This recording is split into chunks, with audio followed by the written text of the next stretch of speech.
Hey guys, what's up? Max Norbury here from howtotrade.com. Now guys, I've got something super interesting to talk about today in this video. Now, first and foremost, this is a topic that I would say many tubers in the past have covered. Equilibrium theory. You may have heard of it, you may have not have heard of it. It is the theory of supply and demand, which is essentially a fundamental concept to, I would say, any market in the world. It doesn't matter if it's the Forex market, the cryptocurrency market, the stock market. It doesn't actually matter what market you're trading. This applies to any market in the world. The housing market, the general market down in town where you go and get your fruit and your vegetables, for example.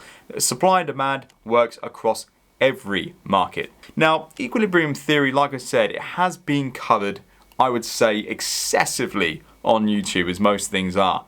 But with all of my research and all the videos that I've tried watching before, I've never really seen anyone provide some key concepts in how to read a chart using supply and demand theory, especially not the way I do myself. Now, as you know, I've been trading for about 11 years now, possibly even getting onto the 12th year of my trading career. I've been in the markets a long time. And throughout that time, you are obviously going to pick up a number of different skills and traits along the way. Supply and demand in equilibrium theory has always been a very pinnacle tool in my trading analysis and ultimately leading to my trading career in growth as a trader and develop as a trader as time's gone on. Now, some of these key concepts and these key traits that I've picked up over time, I am going to provide to you in this video, okay? So that's exactly what we're doing right here. So I'm not really going to focus too much on the ins and outs of equilibrium theory and stuff. I am going to touch base on those facts. I'm going to look at the fact that we have a positive and a negative imbalance of price. I'm going to talk about where price is in the equilibrium zone and what that actually means.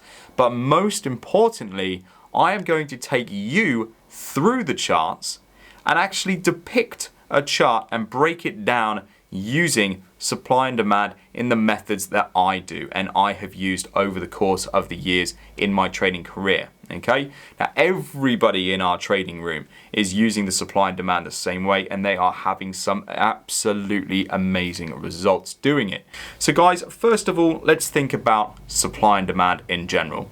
The more supply of something there is, that's obviously going to mean that there is an extra surplus, and therefore the price of an asset is going to decline. If there is lots of something and little buyers, little requirement for it, the price is going to go down. But if there is a higher demand of something and there is not enough of the product, then that price is going to go up. It makes the product more rare, for example, right? So more people are after that item because there are fewer of them, and therefore the price will rise. Fundamental basics of supply and demand, okay? That's why we see the markets rise and fall, because there is more of demand than of something, of a stock, of a equity. Let's say, a stock price like Tesla, okay? If Tesla is in demand, if Tesla shares are in demand, the price will ultimately rise. But if share price actually declines, it's because there is more supply than there are demand. There are more buyers than sellers, or there are more sellers than buyers in that particular market.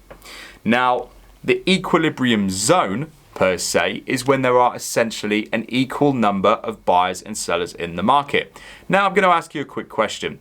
What do you think that looks like in a market? Okay? Have a think, swallow the answer around in your minds just for a couple of seconds, and basically it's answer time. So an equilibrium zone is when the price is range bound. That's all it is. So when the price is literally zigzagging alongside next to each other, that is when price is trading inside an equilibrium zone, which is essentially when there are an equal number of buyers and sellers in the marketplace. Now, when we get something called positive imbalance, that is essentially when price breaks free and above of the same high. So if you imagine price has been zigzagging along sideways, you have your level of resistance. Let's say, for example, if price breaks and closes above that level of resistance, then that is where we have a positive imbalance of price. Ultimately meaning that there are now more buyers than sellers entering the market. The share price has more demand, and therefore the share price is now rising, which is essentially when most of us want to think about getting aboard. And the same thing applies for a negative imbalance of price. And this is when you have the zigzag of the range consolidation, you have the same level of support made from the previous lows, price comes down, we get a break and close underneath that level of support, and then the continuation. That is essentially when there is more supply than demand, i.e. there are more sellers than buyers in the marketplace, causing a negative imbalance of price. And that's all there is to it. That is the fundamental basics. Now again, I know this has been covered an enormous amount of time on YouTube at the moment, but what I would say is I haven't seen anyone give what I'm just about to do now, okay? Which is I'm going to give you a full breakdown of how to assess the markets and how to break down your charts using supply and demand analysis. So we are going to take a look at the charts now. We're going to see if we can break down a NAS 100, the tech stocks, using the supply and demand theory. Now, there's going to be a couple of bits in here that are going to be some sort of beginner top tips, if you like. Stuff that I've picked up along the way that I'm more than happy to pass along to you so that you can utilize this analysis in the top kind of way that I have over the years that has absolutely boosted and developed my trading career. So first of all, guys, when you are drawing in supply and demand zones, you are looking to draw them in at the beginning of a price action pullback.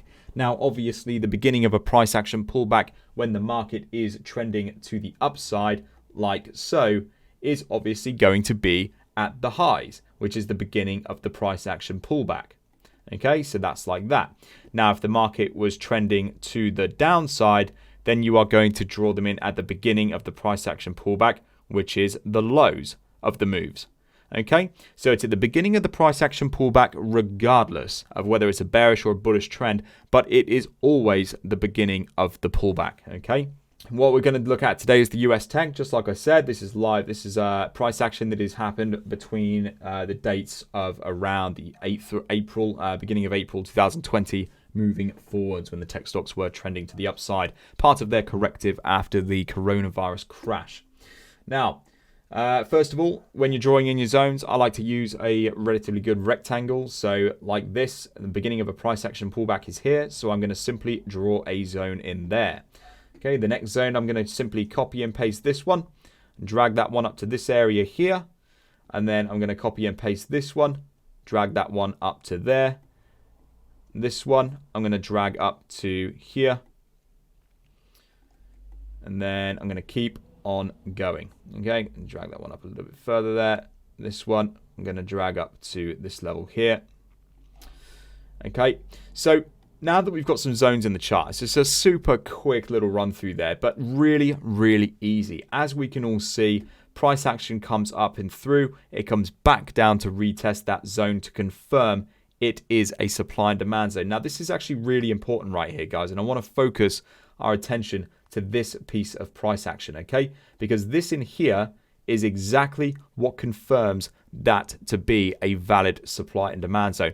And this is something that is missed time and time again by retail traders. Bearing in mind, we deal with thousands of retail traders on a daily basis. Nobody seems to understand the concept. I've seen a lot of YouTube content out there as well that simply just doesn't quite grasp the idea of patience and having to wait just for a simple set of steps to be taken before entering the market. So let's say, for example, you are a retail trader. You are playing it yourself right now. You see a big, beautiful move to the upside. This is looking fantastic. You have now got the warm and fuzzies. You execute a trade idea long right here at the top of this move. The only problem is price action hasn't yet retested the big technical level that it's just created. Beginning of the price action pullback here, we form the zone. Now what we are waiting for is price action to come back down to retest that zone before we get the continuation to the upside. This is where we want to be executing our trades, at the lows, not at the highs, if we're looking at a bullish trend. Okay, so price action then continues. We break and close. We retest the next zone. We break and close and retest the next zone. and we continue on our way to the upside. And we can see as price action goes on, we are constantly seeing the breaks, closes, and retests. Every time one of these major zones is formed from a price action pullback, price will inevitably come back to that zone to retest it before we get that most important continuation. Now, this is another really good example of an equilibrium zone. Now, we touched base on this just a moment ago. An equilibrium zone, essentially the area where there are an equal number of buyers and sellers in the market. This is where there is a lack of positive or negative imbalance of price.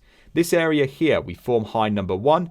We come back down to retest the zone. The only difference is this time around is we actually failed to make a higher high. So price here comes up to that zone yet again, makes the exact same high, comes back down, forms the same low. So this is where price is now trading in an equilibrium zone and taking a bit of a rest.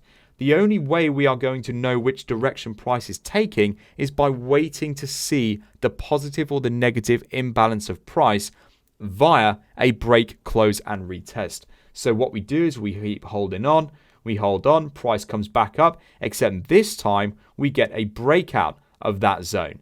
And right here is the golden nugget. We get the breakout, we get the close above the zone, we come back down to retest the zone without breaking and closing underneath, and price continues to the upside. And this is exactly where we want to be in the trade. Okay, now that right there, guys, in a nutshell, is the core concept of supply and demand. Think about the BCR, okay, the break, close, and retest. These 3 letters are something I strongly believe every retail trader should live by. Regardless of the system, regardless of the strategy, this is something that you need in your trading toolbox, okay? The break, the close, the retest. Wait for that price to confirm that it is using the supply and demand as support or resistance and not going to send the price away from you. There are a multitude of benefits to this that we will likely cover as time goes on in the YouTube series. But for now, guys, I'm going to leave it there. I would definitely urge every single one of you to now go away in your charts, have a look at supply and demand and price action, look at those charts, look at how the price really reacts to those individual supply and demand zones. Learn the relationship between the two, and I promise you, it really will make your charting a lot easier in the times in your years to come as a traders. I wouldn't be where I am today as a developed trader without my study of equilibrium theory and supply and demand. It is one of the core concepts of all of my analysis, and I absolutely love it. I find it super fascinating, and I think you guys will do very, very well to include that in your trading toolbox. Now, guys, just before I go, I do want to mention the next video that's up and coming. Now, guys, this channel is going to be absolutely filled with a magnitude of amazing videos to come, but the next one's going to be super special because in the next video, I'm going to be taking all the lessons from this video and I'm going to be telling you exactly how the big banks and institutions trade using their liquidity and order flow for better order fills. Now, I know that sounds like a bunch of mumbo jumbo at the moment, but I promise you at the end of the next video, you will literally be able to understand what is happening behind the chart that you are looking at, which is super exciting stuff, especially as a new trader. And it's going to be an amazing journey for you all to take in your trading careers, being able to understand why those candlesticks are doing what they're doing and why price moves away and to zones in real time. Okay, so guys, before I leave, don't forget, hit the bell icon so you are reminded, of course, of any videos that are coming out in the channel. Subscribe to the channel as well for plenty of content to come. And don't forget, join the How to Trade community to uptake some of the absolutely fantastic trading courses that we have now got available that have been put together by myself and my mentor colleagues. So guys, have a great day and I look forward to catching up with you soon. Take care.